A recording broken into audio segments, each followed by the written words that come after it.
Man, those guys are a hard act to follow. Holy cow.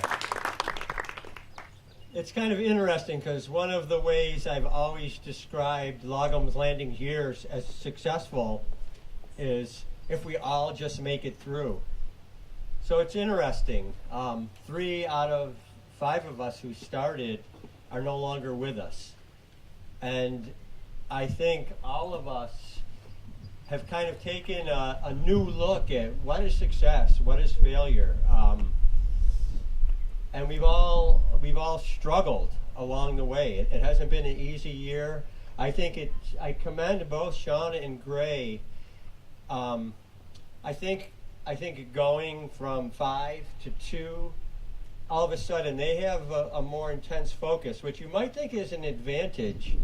But I also think it's far more challenging. All of our energy is, it's not dissipated between a larger group.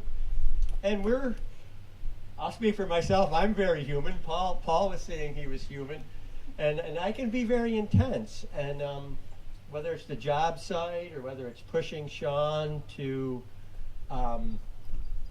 work towards something that we've talked about, but to follow through, these guys have experienced, I think, being challenged in some very, I keep using that word, intense ways. So I'm grateful for their positive comments and realizing that energy and hope and care that Laurel and I aim towards them, they're converting it into action.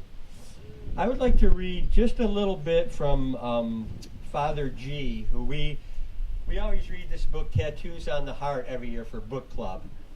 And it's a fascinating book about a priest who started Homeboy Industries in the heart of the most gang-infested neighborhood in the world, in Los Angeles. So it's his stories of dealing with these young people who, it's wild. But so he wrote a chapter on success, and it's probably the most heartbreaking chapter of any book I've ever read. But I would like to just open or share a little bit of his writing on success. People want me to tell them success stories. I understand this. They are the stories you want to tell, after all. So why does my scalp tighten whenever I am asked this? Surely part of it comes from my being utterly convinced I'm a fraud.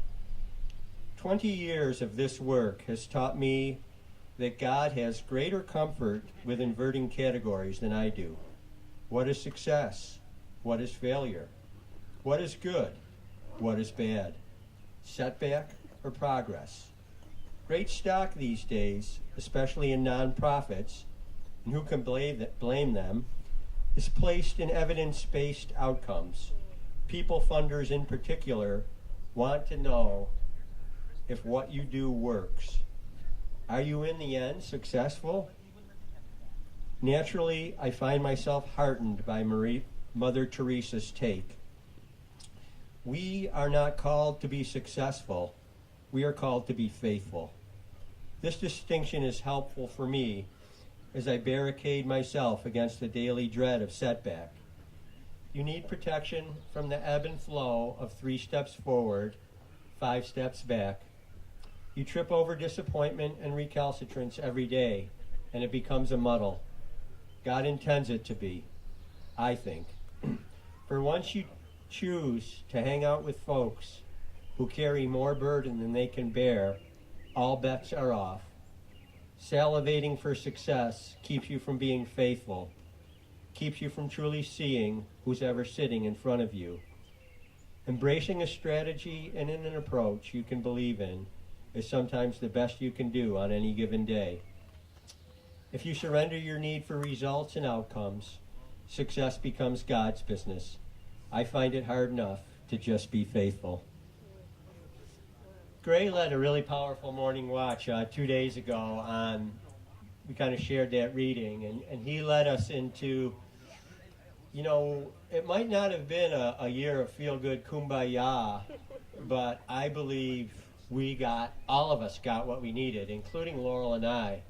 And I got to say thank you for that time. It really grounded me kind of before we come before you guys. And we're always, I think Laurel mentioned this, so we're always wondering, this little program, is it worth it? And we don't have to worry about that. We're just going to be faithful, and I think you guys' speeches spoke for us all. So, amen. Amen.